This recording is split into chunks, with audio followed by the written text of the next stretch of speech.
प्रिय विद्यार्थियों, आज हम हिंदी भाषा की व्याकरण के संदर्भ में बात कर रहे हैं कि जैसे व्याकरण के जो 3 अंग होते हैं, वर्ण विचार, शब्द विचार और वाक्य विचार।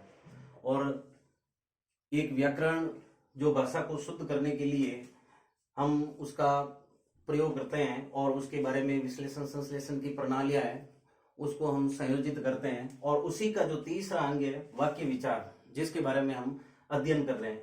वाक्य यानी सबसे पहले जब भाषा बनी तो उस भाषा की जो मौखिक यानी आरंभिक जो स्थितियां होती है, वो स्थितियां मौखिक होती है, यानी वर्णों से सबसे पहले उसका संयोजन होता है शब्दों के साथ में, फिर शब्द से बनते हैं वाक्य, और उस वाक्य का क्रम किस प्रकार का रहेगा इसके संदर्भ में हम बात करेंगे। तो सबसे पहले यानी कोई भी भाषा होगी तो उस भाषा के वर्णों के बारे में हम अध्ययन करते हैं, और उस वर्णों का जो अध्ययन है वो कहलाता है वर्ण विचार। और उसी जो अग्रगामी क्रम होता है, वर्ण से फिर बनते हैं शब्द, और उन्हीं शब्दों का जो अध्ययन है वो कहलाता है शब्द विचार। और शब्दों के सार्थक समूह को हम कहते हैं वाक्य, जिसे व्याकरण का अंग माना गया तीसरा वाक्य विचार। अब विद्यार्थियों, वाक्य विचार के बाद में आज की जो व्याकरणिक पृष्ठभूमि में है उसे हम चौथा अंग, जिसे अभी सत्यापित नहीं किया गया व्याकरण का, और उसे हम कहते हैं अर्थ विचार। अब ये अर्थ विचार का यानी कुछ यानी उपेक्षित कुछ रचनाएं हैं, ऐसे व्याकरण ग्रंथ है जिसमें अर्थ विचार के बारे में वर्णन मिलता है। लेकिन आज हमारा जो प्रकरण रहेगा वह प्रकरण है वाक्य विचार पर। यानी वाक्य विचार क्या है, वाक्य की संरचना कैसे और इसकी उत्पत्ति व्युत्पत्ति क्या है, इसके संदर्भ में हम बात करेंगे। तो शब्दों का सार्थक समूह, यानी हमने अभी ये इस ग्राफ का एक जो चित्र है, इस रेखांकन में देखा कि सबसे पहले वर्णों से बने थे शब्द, और शब्द से बने वाक्य, और उसी वाक्य का जो भाव होता है वह है अर्थ की पूर्णता से व्यक्तियों तक पहुंचाना।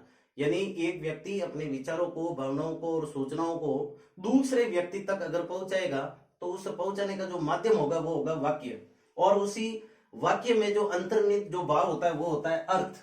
और उसे अलग अलग ग्रंथों में एक चौथा अंग माना गया व्याकरण का। बल्कि सामान्यतः देखा जाए तो व्याकरण के अंदर 3 अंग होते हैं, एक वर्ण विचार, दूसरा शब्द विचार और तीसरा होता है वाक्य विचार। और इसके बारे में ही हम अध्ययन कर रहे हैं। तो इसकी जो परिभाषा होगी वह परिभाषा है विद्यार्थियों कि शब्दों का सार्थक समूह, शब्दों का सार्थक समूह वाक्य कहलाता है। शब्दों का सार्थक समूह, शब्दों का सार्थक समूह वाक्य कहलाता है, वाक्य कहलाता है। अब देखिए, हमने इसकी परिभाषा पढ़ी, यानी इस शब्द को स्पष्ट किया हमने कि वाक्य क्या है और वाक्य से कौन से भाव है वो प्रकट होते हैं।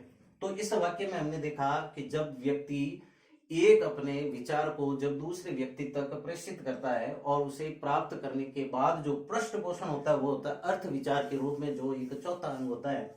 हम तीसरे अंग के बारे में बात कर रहे हैं विद्यार्थियों की वाक्य क्या है, वाक्य की रचना के आधार पे और अर्थ के आधार पे इसके उपभेद कौन से हैं, इसका अध्ययन हम करेंगे। तो उससे पहले इसकी ये हो गई परिभाषा। अब विद्यार्थियों, इसका वर्णन और विवेचन करने से पहले हम ये जानने का प्रयास करेंगे कि वाक्य विचार का अध्ययन, उसका भाग, उसका यानी अन्वय करें तो किस प्रकार का होगा। तो सबसे पहले हम इसका अन्वय पढ़ने से पहले देखेंगे कि इसके वाक्य के तत्व क्या है, यानी वाक्य के तत्व। तो विद्यार्थियों, वाक्य के तत्व में सबसे पहले आएगा योग्यता, दूसरा जो तत्व है वह है विद्यार्थियों अन्विति, और तीसरा जो तत्व है विद्यार्थियों वह है आकांक्षा। विद्यार्थियों, योग्यता का अभिप्राय यह होगा कि जब किसी भी शब्दों के सार्थक समूह से हम अपने विचार को दूसरे व्यक्ति तक पहुंचाने का प्रयास करते हैं और वह जो हमारे विचार उस व्यक्ति को समझने में बोधगम्य हुए और वह वाक्य पूर्णता से अर्थबोध करवाता है, तो वह जो वाक्य होगा वह क्या रखता है, योग्यता रखता है, वह वाक्य योग्यता रखता है। फिर हम बात करेंगे कि ये जो वाक्य का दूसरा जो तत्व है अन्विति, यानी अन्विति किसे कहते हैं। अन्विति का अर्थ ये होगा कि जब वाक्य का एक क्रम होता है, जैसे आपने पढ़ा होगा कर्ता, कर्म और क्रिया, कोई भी वाक्य बनता है तो उसकी व्याकरणिक संरचना होती है कि जैसे सबसे पहले क्रिया को करने वाला यानी कर्ता और उस क्रिया का फल कर्ता उपस्थित नहीं है और उसका फल अगर दूसरे पे पड़े तो वह कहलाएगा कर्म, और बिना किसी क्रिया के कोई वाक्य पूर्ण नहीं होता। वाक्य पूर्णता तभी होगी जब उस वाक्य में किसकी उपस्थिति होगी, क्रिया की। तो ये पहली बात तो ये होगी योग्यता, यानी अर्थबोध करवाने की क्षमता, अर्थबोध करवाने की या कराने की क्षमता, कराने की क्षमता होगी तो उसे व्याकरण में जो वाक्य विचार पढ़ रहे हैं उसमें क्या कहते हैं, ये वाक्य का तत्व होता है और उस वाक्य में क्या होती है, योग्यता होती है।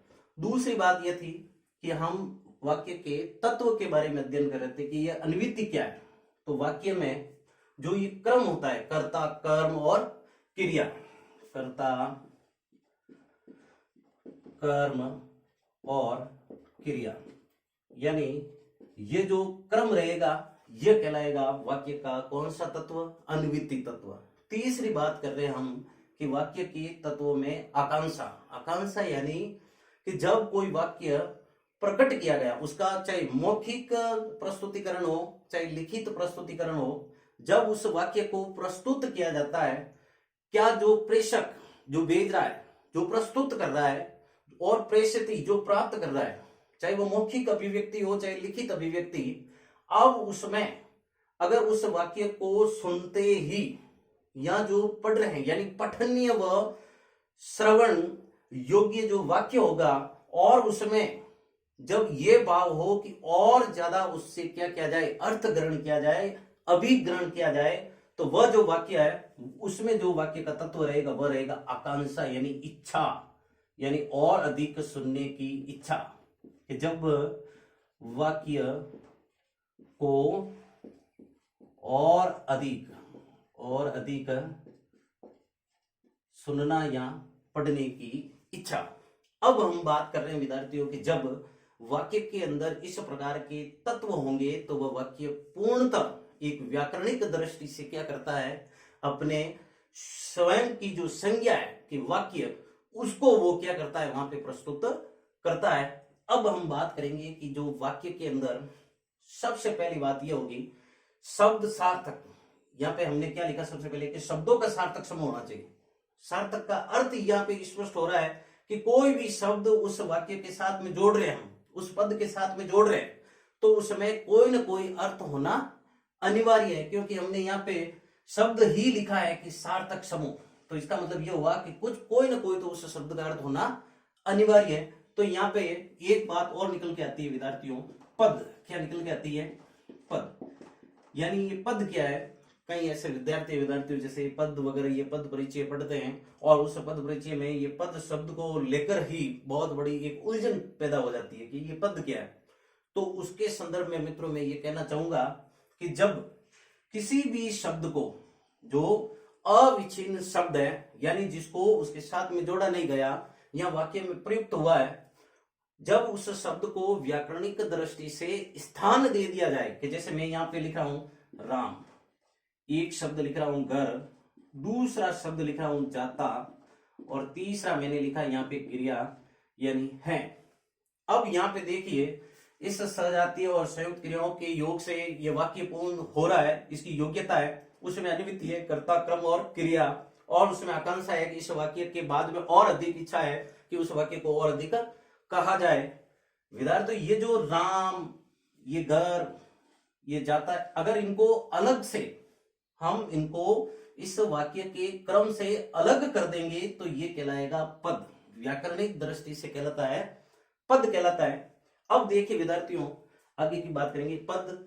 फिर तीसरा यहाँ पे एक शब्द और है विद्यार्थियों कि जब वाक्य की बात कर रहे हैं हम, वाक्य विचार पढ़ रहे, विचार का मतलब भी यही होता है कि उस शब्द के संदर्भ में हमें विश्लेषण करना है। पहले तो बात दोनों समझ में आनी चाहिए, विश्लेषण और संश्लेषण। कि आप विचार कर रहे हैं, विचार का अर्थ हुआ कि इसके बारे में गहन छानबीन करना, उसके बारे में जानकारी प्राप्त करना। ये शब्द क्या है, इसकी उत्पत्ति क्या थी। जैसे बच्चे का जन्म होना, ये उत्पत्ति थी, लेकिन उसको नवनिर्मित कर दिया गया, एक नया रूप दिया गया, तो ये विनिर्माण जैसा भाव होगा। तो उसके संदर्भ में भी बात करनी, तो उत्पत्ति व्युत्पत्ति दोनों के बारे में जानना ही क्या है, विचार है, उसका विवेचन है, उसका वर्णन है। ठीक है, अब हम बात कर रहे हैं विद्यार्थियों की, जैसे वाक्य है, इसको दो प्रकार के या प्रणालियों से हम पढ़ेंगे, इसका अध्ययन करेंगे। तो विद्यार्थियों, वाक्य का जो अध्ययन है, हम दो जो तरीके हैं, दो रवैये होते हैं, उन तरीकों से पढ़ेंगे विद्यार्थियों की अर्थ के आधार पे। यानी जो वाक्य हमने यहाँ पे पढ़ तो लिया, अर्थबोध कराने की क्षमता, कर्ता, क्रम, क्रिया, इच्छा, ये सब अच्छी बात है, यहाँ तक तो हमने इसके बारे में अध्ययन किया था, वाक्य के बारे में। अब हम पढ़ रहे हैं कि वाक्य होते कितने तरीके के। भाई व्याकरण में हम वाक्य पढ़ेंगे, वाक्य का विचार वर्णन ये पढ़ रहे हैं, लेकिन हम कौन कौन से तरीके से पढ़ेंगे। तो यहाँ पे बात यह थी कि जब वाक्य का निर्माण हो गया तो उसको हम दो तरीके से पढ़ेंगे विद्यार्थियों। पहला एक तरीका है, यानी अर्थ के आधार पे। किसके आधार पे? अर्थ के आधार पर, यानी अर्थ के आधार पर वाक्य के उपभेद कितने हैं। दूसरी बात यह थी, यानी रचना संरचना के आधार पर, रचना संरचना के आधार पर, रचना संरचना के आधार पर। अब देखिए विद्यार्थियों, पहला बिंदु है यहाँ पे उप प्रकरण की बात करें हम, तो है अर्थ के आधार पर। अब यहाँ अर्थ शब्द को लेकर हमने यहाँ पे सबसे पहले सार्थक, निरर्थक, इन शब्दों का अध्ययन किया ही होगा, तभी तो यहाँ तक पहुंचे वाक्य विचार तक। अरे मित्रों, जब हम बात कर रहे हैं कि वाक्य विचार, तो इसका मतलब व्याकरण के दो अंग तो हमने पढ़े होंगे, वर्ण विचार, दूसरा शब्द विचार पढ़ा है, और सबसे पहले मैंने क्रम भी बताया था। अब तीसरी बात करें हम वाक्य विचार की, तो इसका मतलब तो ये जरूरी है कि हम जानते होंगे एक अर्थ के भी, यानी कोई ना कोई तो भाव होगा इसका भी। तो विद्यार्थियों, अर्थ के भी दो अर्थ लिए जाते। कौन से? एक अर्थ का मतलब होता है धन, और दूसरा जो अर्थ होता है वो होता है लाभ। यानी ऐसा शास्त्र, यानी इस शब्द का अर्थ का एक अर्थ होगा धन और दूसरा होगा लाभ। ये यहाँ पे जैसे इकोनॉमिक्स जैसे शब्द होते हैं, उसमें अर्थशास्त्र, तो वहां पे किसका शास्त्र होता है, किसका अध्ययन होता है, किसका ग्रंथ है वो, अगर पूछा जाए तो वो धन का शास्त्र है, धन के बारे में बात करते हैं। तो यहाँ पे हम बात कर रहे हैं कि अर्थ के आधार पे वाक्य पढ़ेंगे, तो यानी उसके लाभ, उसका भाव क्या है, तो उसके आधार पे पढ़ने से पहले यहाँ पे हम प्रकरण लिख रहे हैं कि अर्थ के आधार पे, अर्थ के आधार पर, अर्थ के आधार पर पहली बात ये किसके बारे में पढ़ रहे हैं हम, वाक्य के बारे में। बात आ गई समझ में? तो भाई साहब, वाक्य विचार पढ़ रहे हैं, वाक्य का इतना अध्ययन हमने, विवेचन वर्णन पढ़ा। अब आगे की बात कर रहे हैं हम कि अर्थ के आधार पर वाक्य कितने प्रकार के होते हैं। तो अर्थ के दोनों, मैंने यहाँ पर अर्थ भी बता दिए कि भाई अर्थ का अर्थ क्या होता है, एक अर्थ यानी धन और दूसरा अर्थ यानी लाभ। तो यहाँ पे जो बात तो हो रही है, यानी इस अर्थ, ये भाव क्या है इसमें, ठीक है। उसके आधार पे देखा जाए तो अर्थ के आधार पे वाक्य होते हैं वो 8 प्रकार के होते हैं। कितने प्रकार के होते हैं? 8 प्रकार के। तो 8 प्रकार के उपभेद, क्या लिखेंगे, अर्थ के आधार पे 8 प्रकार के उपभेद होते हैं। तो उसमें पहला जो है वह है विधानार्थक। क्या होगा? विधानार्थक, विधानार्थक वाक्य। विद्यार्थियों, विधानार्थक वाक्य का अर्थ होगा विधि। यहीं से स्पष्ट हो रहा है, इसमें अर्थ अर्थ शब्द आएंगे सभी के उपवेदों में। तो यहाँ पे विधानार्थक वाक्य यानी कोई भी विधि यानी तरीका, जब कोई भी कार्य पूर्ण हो रहा है या पूर्णता का बोध करवाता है, उसे हम विधानार्थक वाक्य कहते हैं। परिभाषा अगर लिखना चाहिए तो हम लिख सकते हैं, जैसे कि किसी कार्य के होने को स्पष्ट करे या बोध कराए, या बोध कराए, उसे विधानार्थक वाक्य कहते हैं। बात आगे समझ में कि भाई जब किसी वाक्य में कोई कार्य होने का बोध होगा तो उसे हम विधानार्थक वाक्य कहेंगे। जैसे राम पुस्तक पढ़ता है, राम पुस्तक पढ़ता है। बात हो गई, समझ में आ गई आपके। इसमें कौन सी क्रिया हो रही है? पढ़ना। क्या हो रही है? पढ़ना है। तो राम पुस्तक पढ़ता है, किसको पढ़ता है भाई? पुस्तक को। तो यहाँ पे क्रिया कौन सी हो रही है? पढ़ना। पुस्तक यानी क्या है? किसको पढ़ता है? पुस्तक को पढ़ता है। तो कर्म और राम क्या है? क्रिया करने वाला कौन है भाई? राम है। तो यहाँ पे राम क्या हो गया? कर्ता। तो जब किसी भी वाक्य में किसी कार्य के होने को स्पष्ट करे या उस कार्य के होने का बोध कराए तो उसे हम कहते हैं विधानार्थक वाक्य कहते हैं। फिर हम बात करेंगे दूसरा, यानी दूसरा जो वाक्य होगा विद्यार्थियों उसे कहते हैं प्रश्नवाचक। क्या कहेंगे? प्रश्नार्थक। क्या कहेंगे हम? प्रश्नार्थक वाक्य। थोड़े सरल सरल है, उसको पहले समाप्त कर देते हैं ना। अब देखो प्रश्नार्थक वाक्य का, अब इसमें क्या पढ़ेंगे भाई साहब कि जो भी कौन सा भाव, 8 प्रकार तो हमने लिख दी है कि भाई अर्थ के आधार पर 8 प्रकार के उपभेद होते हैं वाक्य के। पहला हमने पढ़ा कोई क्रिया कार्य संपन्न होगा उसका बोध कराए विधानार्थक कहते हैं। यहाँ पे बात है प्रश्नार्थक वाक्य, यानी जिस वाक्य में कौन सा भाव? प्रश्न करने का भाव हो या प्रश्न का बोध हो और उसे उत्तरित करना हो तो उसे हम कहते हैं प्रश्नार्थक वाक्य। तो यहाँ पे हम क्या लिखेंगे कि किसी वाक्य से प्रश्न होने या करने का बोध कराए,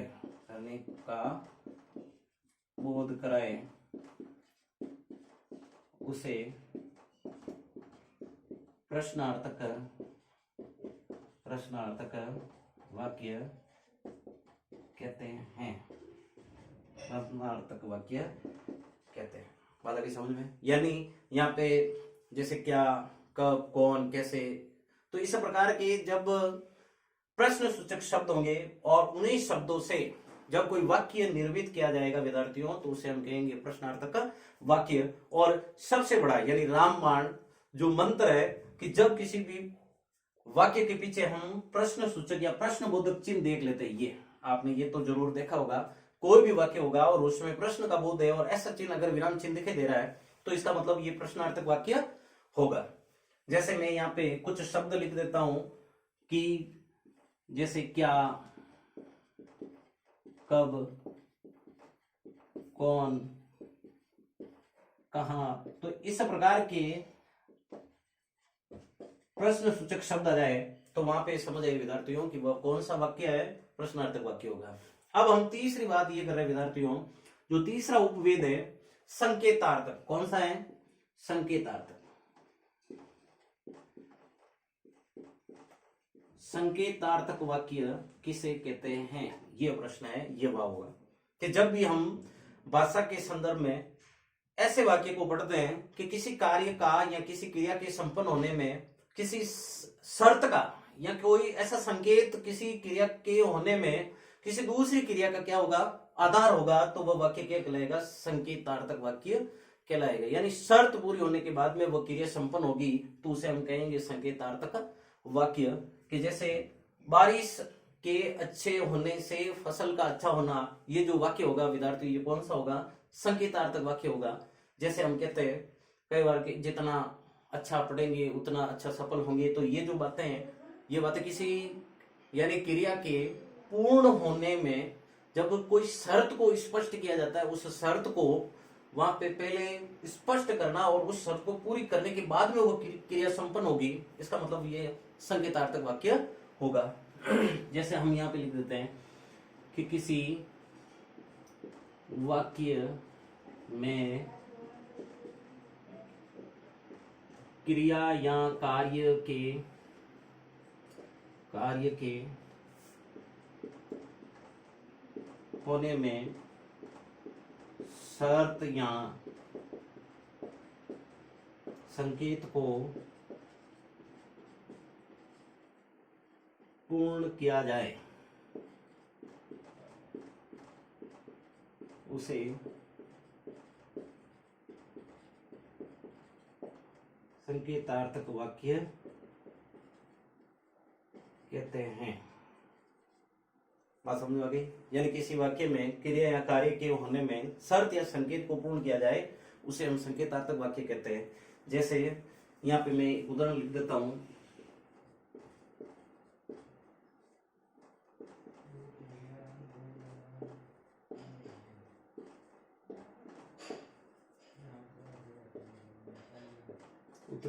मीठा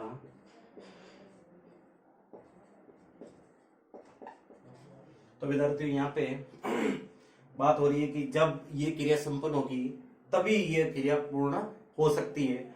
बारिश के अच्छे होने से फसल का अच्छा होना, ये जो उदाहरण है विद्यार्थियों, ये इसके लिए उपयुक्त ठहरता है और इसके लिए एक स्मरणीय बिंदु बन जाता है कि उसको याद कर सकते हैं कि भाई अर्थ के आधार पे अगर जब हम बात करेंगे संकेतार्थक वाक्य किससे कहते हैं, तो संकेत यानी किसी शर्त को स्पष्ट किया जाए। यहाँ पे जब कोई वाक्य में हम किसी क्रिया को स्पष्ट कर रहे हैं लेकिन उससे पहले उसके लिए कोई संकेत है या कोई शर्त रहेगी तो वो संकेतार्थक वाक्य होगा। ठीक है, अब हम बात कर रहे हैं विद्यार्थियों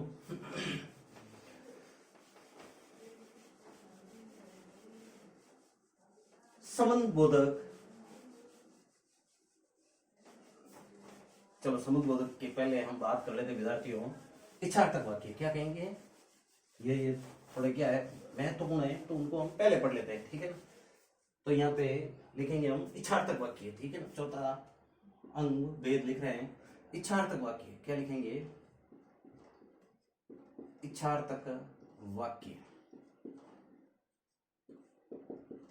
मित्रों, जब हम किसी वाक्य के अंदर कौन सा भाव, इच्छा, कामना, अनुमति या भला हो, दूसरों के लिए एक अपनी इच्छा को वहां पे प्रकट किया जाता है, अपने मनोभाव दूसरों के कल्याण या दूसरों के हित के लिए प्रकट किए जाते हैं और ऐसे भाव जब उस वाक्य में निहित हो तो उसे इच्छार्थक वाक्य कहते हैं। बात अभी समझ में? यानी किसी वाक्य में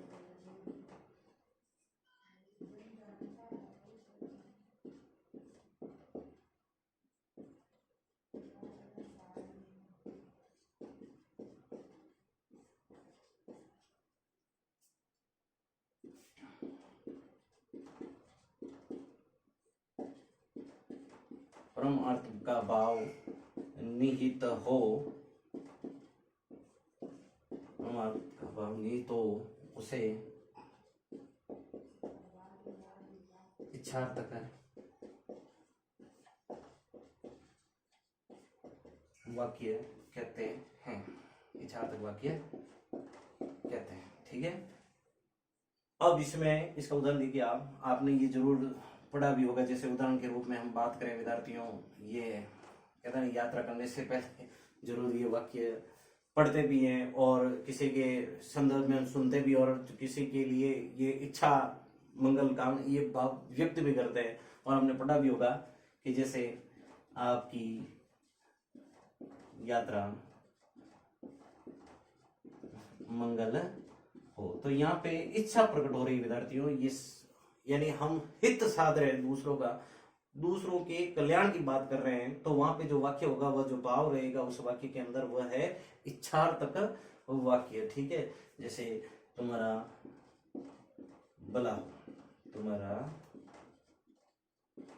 भला हो, तो इस प्रकार के ये जो वाक्य रहेंगे इसमें इच्छा और ये कामनाएं प्रकट हो रही है, ये दूसरों के हित की बात हो रही है विद्यार्थियों। इसीलिए ये जो वाक्य होगा ये अर्थ के आधार पर कौन सा भेद होगा, इच्छार्थक वाक्य।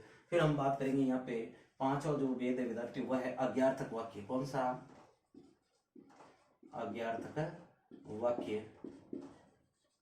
विद्यार्थियों अज्ञार्थक जो वाक्य है इसमें आज्ञा, अनुमति और स्वीकृति की बात कही जाती है कि जब आपको किसी के द्वारा आदेश दिया जाता है, किसी के द्वारा अनुमति दी जाती है या किसी के द्वारा स्वीकृति या स्वीकृत किया जाता है, तो ऐसे में वह जो वाक्य का अर्थ भाव होगा वो कौन सा होगा, आज्ञार्थक वाक्य। तो यहाँ पे हम लिखेंगे कि किसी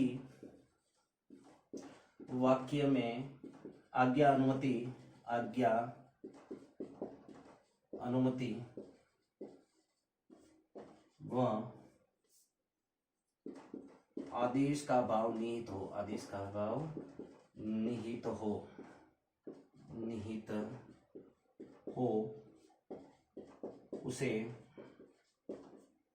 आज्ञार्थक वाक्य कहते हैं। उसे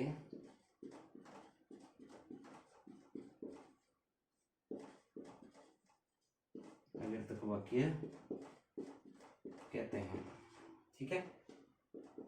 अब इसमें देखो कि जैसे तुम स्वयं की पुस्तक पढ़ो, तो यहाँ पे इस वाक्य में जो भाव है विद्यार्थी वह है आज्ञा का। आदेश दिया जा रहा है कि तुम स्वयं की क्या करो, पुस्तक पढ़ो, या फिर जैसे यहाँ पे अनुमति दी जाती है कि तुम घर जा सकते हो या तुम घर जाओ, तुम घर जाओ। तो यहाँ पे जो ये जो वाक्य के भाव होंगे विद्यार्थी, यानी योग्यता, जो हमने वाक्य के तत्व में पढ़े थे, योग्यता, आकांक्षा, अन्विति, तो यही तत्व है। यही वाक्य के अंदर जो सार्थक शब्दों का जो संयोजन है, ये जो जुड़ रहे हैं, ये योग है शब्दों का, उसी में ये बात हो रही योग्यता की, योग्यता के भाव की। अब इसमें देखो विद्यार्थियों कि आज्ञार्थक जो वाक्य है, इसमें आज्ञा, अनुमति व आदेश के भाव, यानी कि जब उसको कहा जाता है कि तुम्हें ये कार्य करना है या तुम स्वयं की पुस्तक पढ़ो, तुम घर जाओ, तो इस प्रकार के भाव होंगे, तो वाक्य कौन सा होगा या अर्थभाव कौन सा प्रकट करता है, आज्ञार्थक वाक्य का। अब देखो विद्यार्थियों जो छठा प्रकार है, अब हम पढ़ेंगे ये संदेहार्थक वाक्य, यानी छठा जो 6 नंबर का, 6 क्रम का, 6 सिलसिले का जो वाक्य होगा विद्यार्थियों अर्थ के आधार पे, उसका नाम है संदेहार्थक वाक्य। कौन सा वाक्य होगा, संदेहार्थक, संदेहार्थक वाक्य। संदेहार्थक वाक्य का हम यहाँ पे स्पष्टीकरण पढ़ते हैं। यानी किसी वाक्य में संदेह की बात होगी, जब संदिग्ध अवस्था की कोई क्रिया या कार्य होगा तो उस कार्य को हम कहते हैं संदेहार्थक वाक्य। यानी ये कार्य हुआ होगा या फिर नहीं, राम घर पे पढ़ता होगा या नहीं, वह क्रिया संपन्न हुई है या नहीं, यानी इस प्रकार का संदेह का भाव होगा तो उसे कहेंगे हम संदेहार्थक वाक्य। तो यहाँ पे लिखेंगे हम कि जिस वाक्य के संबंध में किसी कार्य या क्रिया के संदेह का भाव हो, उसे संदेहार्थक वाक्य कहते हैं। क्या कहेंगे, संदेहार्थक वाक्य, संदेहार्थक वाक्य कहते हैं। ठीक है। यानी राम पुस्तक पढ़ता होगा, राम पुस्तक पढ़ता होगा, तो यहाँ पे जो स्पष्ट हो रहा है विद्यार्थी इस वाक्य के अंदर, यानी एक संदिग्ध भाव, यानी संदेह, शायद ये क्रिया संपन्न हुई या फिर नहीं, यानी शायद या संभवतः जैसा जो भाव रहेगा, यानी शायद ये हुआ, संभवतः हुआ होगा, तो इस प्रकार के भाव होंगे। ऐसा संदेह का जो भाव, उसको हम अर्थ के आधार पे जो उपभेद होगा वो 6 क्रम का कौन सा, संदेहार्थक वाक्य। ठीक है। अब देखो विद्यार्थियों 7 नंबर का जो वाक्य है, यानी अर्थ के आधार पे जो बात कर रहे हैं हम, 7 नंबर संबंध बोधक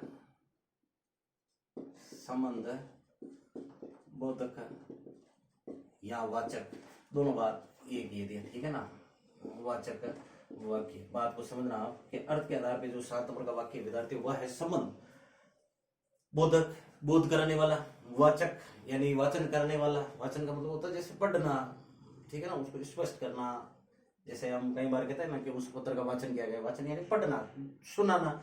बोध यानी बोधगम्य हो जाए, उसको समझ लेते हैं, उसका अर्थ ग्रहण हो जाता है, अभिग्रहण हो जाता है विद्यार्थियों, उसे ही हम कहते हैं संबंध बोधक वाक्य। ठीक है ना। तो जिस वाक्य में किसी क्रिया का कर्म कर्ता के साथ में जो संबंध स्पष्ट होता है उसे ही हम कहते हैं संबंध बोधक वाक्य। ठीक है ना। जैसे राजा का पुत्र, तो यहाँ पे राजा और उसके पुत्र के बीच का जो संबंध स्पष्ट हो रहा है वो किससे हो रहा है, कारक चिन्ह है, या जिसे कहते हैं प्रसर्ग चिन्ह, वही है ना। जैसे संबंध कारक के बारे में हम पढ़ते ही है ना कि जैसे जिस क्रिया का किसी कर्ता कर्म के साथ में जो संबंध है वो स्पष्ट हो तो उसे हम कारक कहते हैं, और उसी कारक चिन्ह को क्या कहते हैं, व्याकरण में क्या कहते हैं, प्रसक्त चिन्ह कहते हैं। तो यहाँ पे बात हो रही है कि जब किसी वाक्य के अंदर जो अर्थ यानी उसका जो भाव होगा विद्यार्थी वो संबंध का होगा तो उसे ही हम कहते हैं संबंधबोधक वाक्य या संबंधार्थक, यानी उसमें जो अर्थ है जो भाव है वो कौन सा है, संबंध का है। तो यहाँ पे इसकी परिभाषा क्या लिखेंगे कि जिस वाक्य में कर्ता कर्म तथा अन्य शब्दों का क्रिया के साथ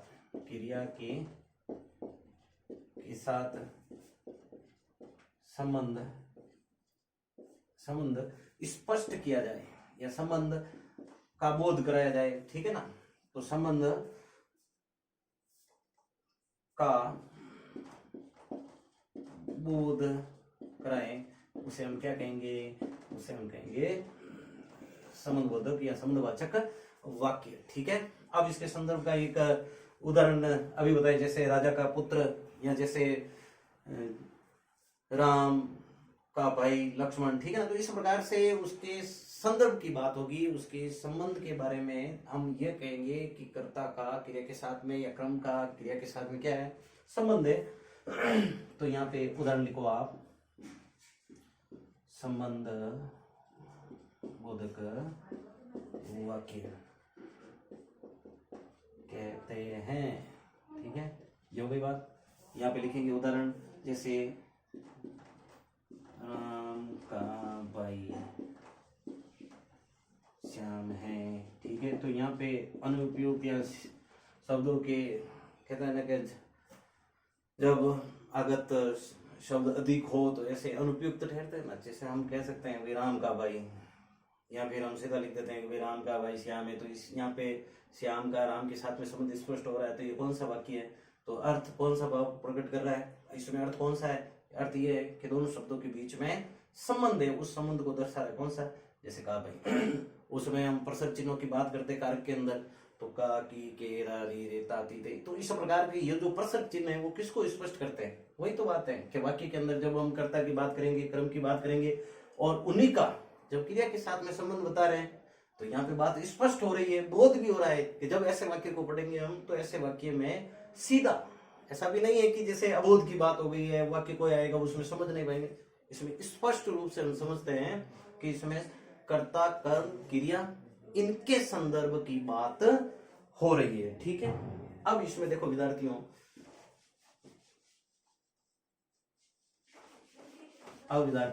अब जो बात है वो ये रही है, इसमें प्रेरणार्थक 8वां कौन सा वाक्य हो जाएगा,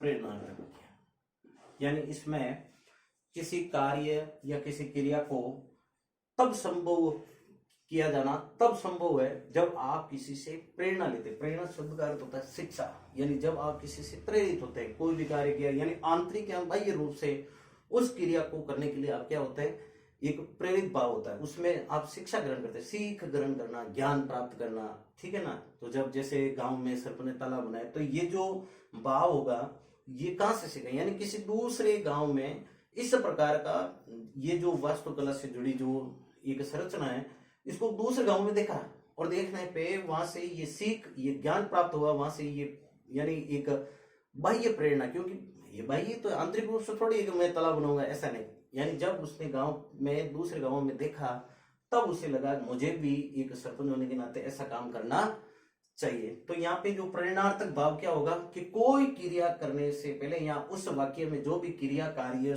जो हो रहे हैं उस क्रिया और कार्य के अंदर कौन सा भाव होगा, प्रेरणा का। प्रेरणा यानी आप किसी से प्रेरित होकर उस क्रिया को पूर्ण कर पाए। तो विद्यार्थी यहाँ पे लिखेंगे कि किसी वाक्य में कोई कार्य या क्रिया के होने में प्रेरणा या सीख की बात करते हैं, या सीख का बोध हो, सीख का बोध हो, उसे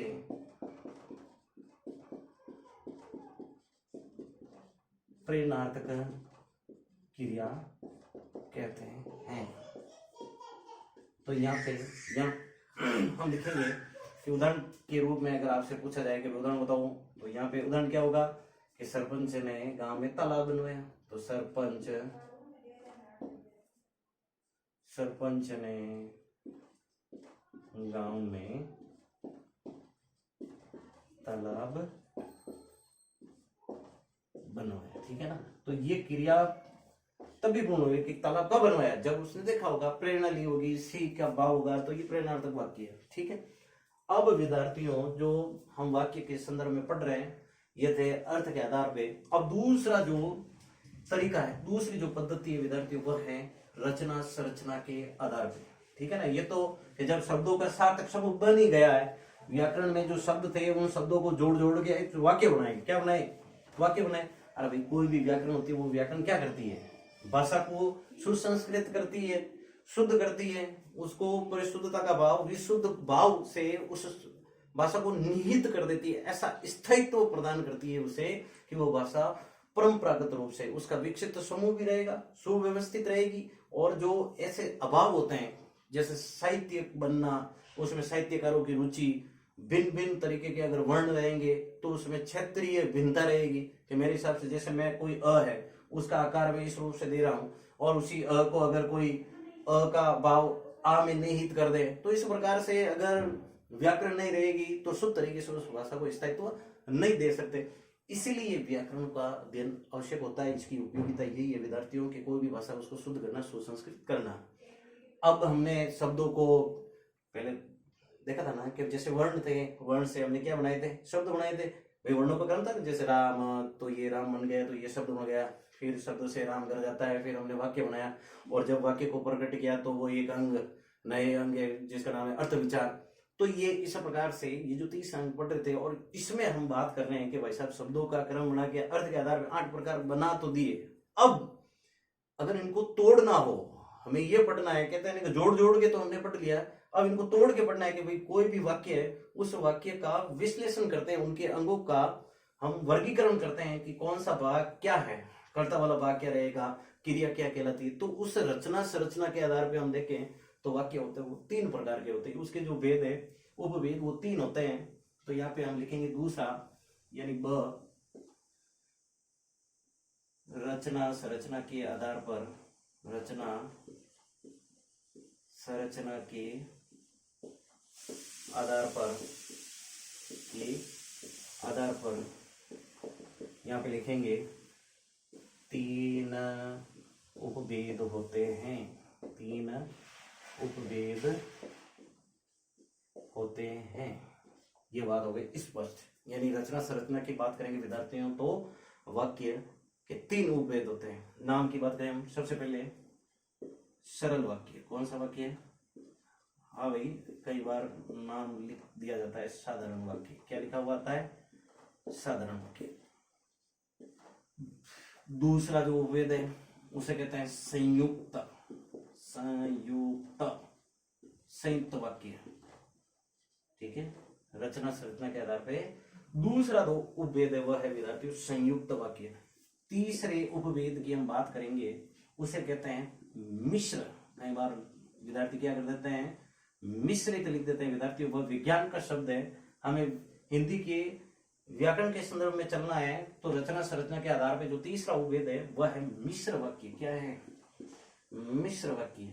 और जो ये मिश्रित जो शब्द है ना, ये मिश्रित शब्द भाववाचक संज्ञा है, और उस शब्द का अर्थ ये होता है कि जब अलग अलग प्रकार के यौगिक गुणों को उसमें क्या कर देते हैं? जोड़ देते हैं, अलग अलग यौगिकों का समूह बनाएंगे, तो वह जो समूह होगा वह समूह कहलाता है मिश्रित। क्या कहलाता है?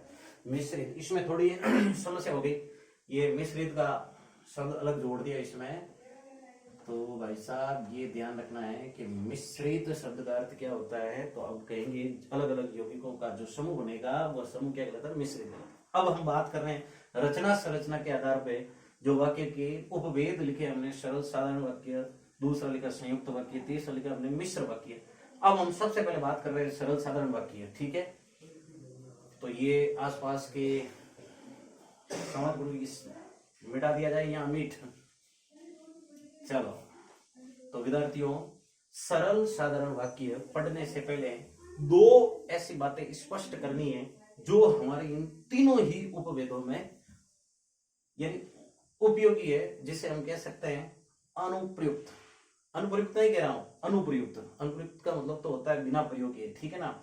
ये मैं कह रहा हूं अनुप्रयुक्त, यानी जिसका हम क्या कर सकते हैं, प्रयोग कर सकते हैं। तो यहाँ पे एक बात है, सबसे पहले उद्देश्य। क्या बात है, उद्देश्य के भाई साहब, उद्देश्य किसे कहते हैं, पहली बात तो ये आनी चाहिए आपके दिमाग में, ठीक है ना। उद्देश्य क्या होता है, हिंदी में भी उद्देश्य होता है, ठीक है ना, कि बिना किसी उद्देश्य के कोई कार्य संभव नहीं है। दूसरी बात हम कर रहे हैं विधेय की। किसकी बात कर रहे हैं, विधेय की। चलो पहले इनको थोड़ा समझा देता हूं, फिर आगे की बात करेंगे, ठीक है। उद्देश्य और विधेय ये क्या है। फिर दूसरा इसमें स्पष्ट हो जाता है कि भाई साहब हमने ये क्रम लिखा था अनुवृत्ति में। सबसे पहले जब वाक्य विचार का अध्ययन किया था, उस वाक्य विचार के अध्ययन में हमने ये पढ़ा था कि कर्ता, दूसरा हमने पढ़ा था कर्म। अनुवृत्ति पढ़ा था ना कि ये भाई जो भी वाक्य बनता है उसमें ये क्रम बना रहेगा। अगर क्रम बना, क्रम पहले डाल दिया ना, कर्ता पीछे डाल दिया ना, क्रिया पहले आ गई बीच में, इस प्रकार का अगर क्रम बन रहेगा तो वो वाक्य नहीं है। वाक्य बनाने के लिए आपको क्या करना होगा, इस क्रम का अनुसरण करना होगा। तो कर्ता, कर्म और क्रिया, ये जो क्रम रहेगा तभी कोई वाक्य है वो पूर्ण रूप से अपने उद्देश्य को स्पष्ट करता है। अब यहाँ पे जो बात करेंगे विद्यार्थियों, दोनों की बात होगी, एक तो उद्देश्य और दूसरा है विधेय। तो विद्यार्थियों, जो इस क्रिया को करेगा, यानी वाक्य में क्रिया या कार्य को करने वाला, यानी जो क्रिया को करता है या कार्य को करता है, उस कर्ता भाव को हम कहते हैं उद्देश्य। क्या कहते हैं, यह कई बार परीक्षाओं में पूछा गया है, उद्देश्य किसे कहते हैं, ठीक है ना। तो आप उस उद्देश्य को समझने के लिए क्या लिखेंगे विद्यार्थियों, कि क्रिया या कार्य को करने वाला। बात आ गई समझ में, कि वाक्य में जो क्रिया को करता है, कार्य को संपन्न करता है, उसे हम उद्देश्य कहते हैं। दूसरी बात यह है, ये विधेय क्या है। विधेय का मतलब हमने विधानार्थक में देखा, कोई क्रिया संपन्न हो रही है उसे विधानार्थक वाक्य कहते हैं। अब यहाँ पे हम बात कर रहे हैं विधेय की, यानी इस कर्ता का विस्तार, क्रिया विस्तार। जैसे यहाँ पे मैं लिख देता हूँ, ये वाक्य भी लिख देता हूँ जो आराम से समझ में आ जाए, कि जैसे राम घर जाता है, ठीक है ना। तो यहाँ पे इस वाक्य को मैंने यहाँ पे लिखा।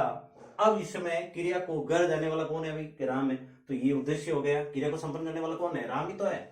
अब यहाँ पे क्या होगा, दूसरा कि विधेय। अब मैं बात कर रहा हूँ विधेय की। विधेय यानी कोई क्रिया संपन्न हो रही है, क्रिया संपन्न हो रही है, तो इसमें कौन सी क्रिया होती है, घर जाता है, तो ये कहलाता है विधेय।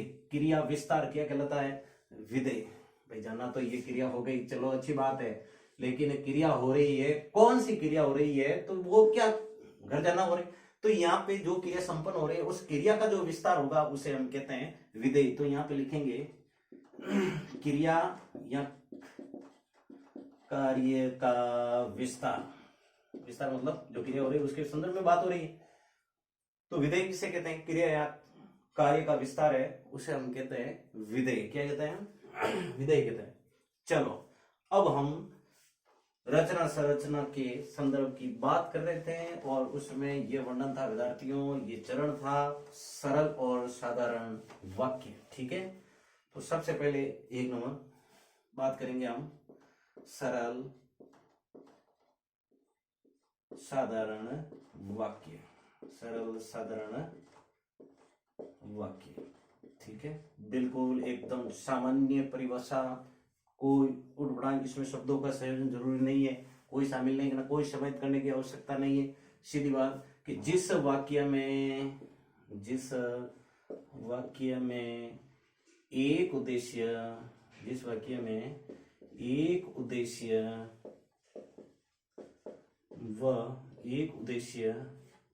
व एक विधेय हो,